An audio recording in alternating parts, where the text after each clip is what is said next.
book Walden by Henry David Thoreau.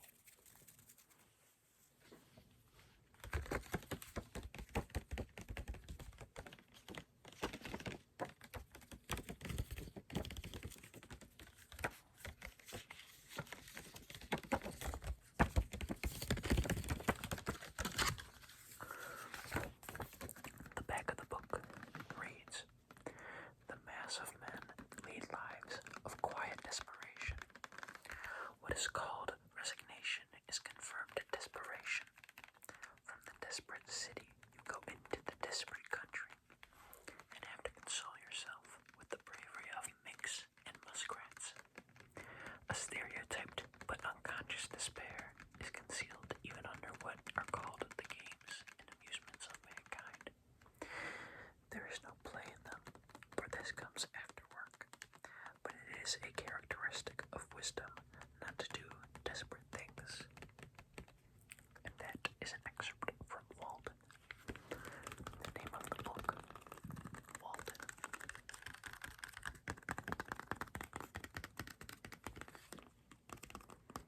That's how you spell Thoreau.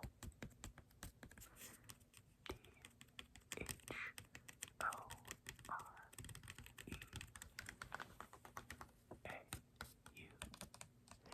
And this is a Barnes & Noble book cover.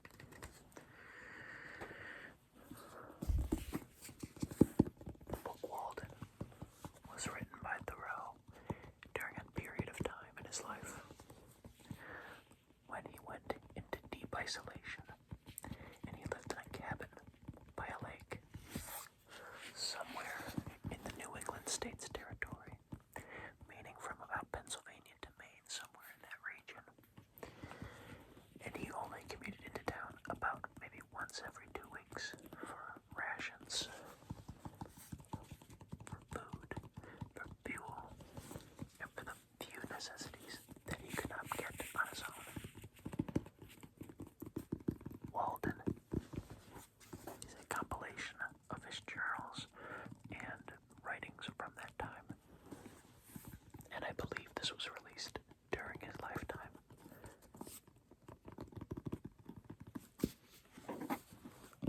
I've attempted to read it before, but it was written a very, very, very long time ago, so it might require a bit of advanced reading knowledge and comprehension to follow.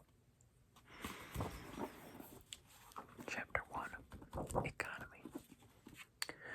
When I wrote the following pages, or rather the bulk of them, I lived alone in the woods, a mile from any neighbor, in a house which I had built myself on the shore of Walden Pond in Concord, Massachusetts, and earned my living by the labor of my hand only. I lived there 2 years and 2 months.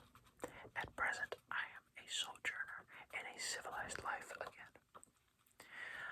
I should not obtrude my affairs so much on the notice of my readers if very particular inquiries had not been made by my townsmen concerning my mode of life, which some would call impertinent, though they do not appear to me at all impertinent, but considering the circumstances, very natural and pertinent.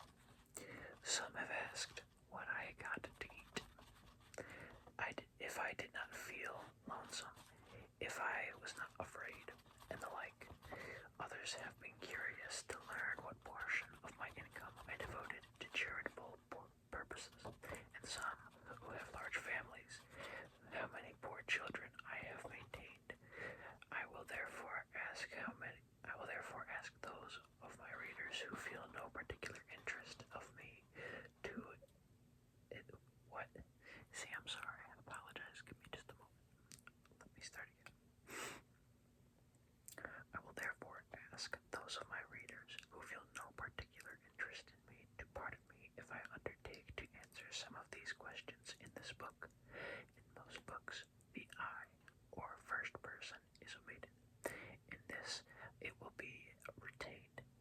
respect to egotism is the main difference. We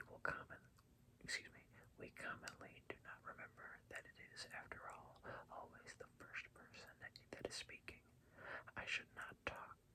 I should not talk so much about myself if there were anybody else whom I knew as well. Unfortunately, I am confined to this theme by the narrowness of my experience. Moreover, I, on my side, inquire of everywhere, first or last, a simple, sincere account of his own life, and not merely what he has heard of other men's lives. Some such account as he would send to his kindred from a distant land, for if he has lived sincerely, it must have been in a distant land to me.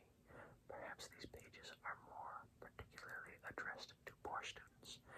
As for the rest of my readers, they will accept such portions as apply to them.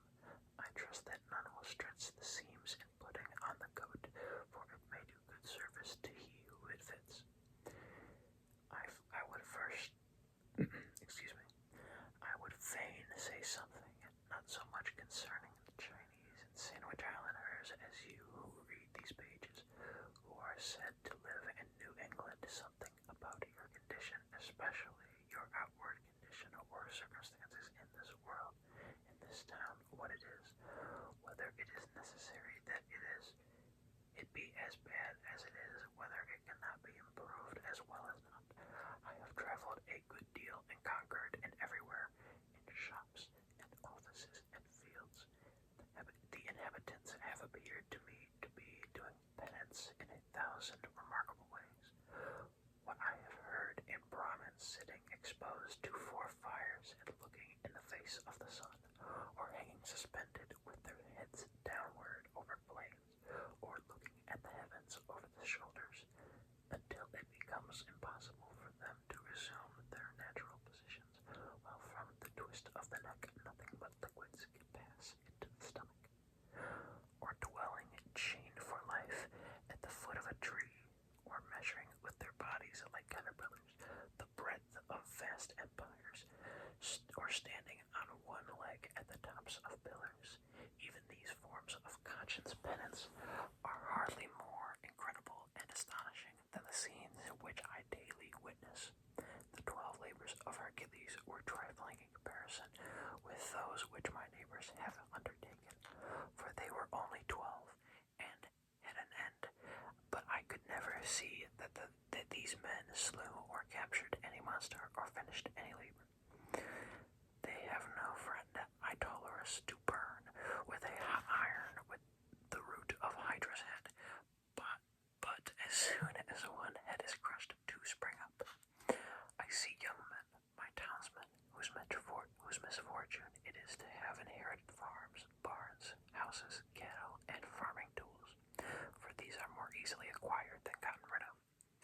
Better if they had been born in an open pasture and suckled by a wolf, than they might have been with clearer eyes what field they were called into labor in, who made them serfs of the soil.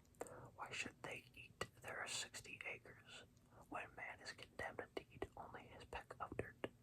Why should they begin digging in graves as soon as they are born? They have got to live a man's life, pushing all these things before them, and got on as well as they can. How many have a poor immortal soul have I met, well nigh crushed and smothered under its load, creeping down the road of life, pushing before it a barn 75 by 40, its Augean tables never cleansed, and 100 acres of land, tillage, mowing, pastures, and wood lulled. The portionless who struggle with no such unnecessary inherited encumbrances find it labor enough to subdue and cultivate a few cubic feet of flesh. Pardon me for my jargoned speaking there, but men labor under a mistake. The better part of the man is soon plowed into the soil for compost by a seeming fate, necessity. They are employed, as it says in an old book, laying up treasures which moth and rust will corrupt, and thieves break through and steal. It's a fool's life, as they will find when they get to the end of it, if not before. It is said that Dilucan and Pyrrha created men by throwing stones over their heads and behind them. Or Riley rhymes it in his sonorous way. From thence our kind are hold on, sorry about. Give me one moment here.